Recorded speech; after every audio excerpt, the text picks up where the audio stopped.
ছোটবেলা তোকে ধোয়াইতাম ঘরে,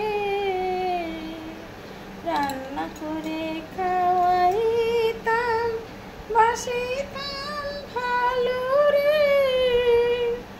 50 বছর বয়সে তুই বললি আমায় কে তুই কেন এখানে?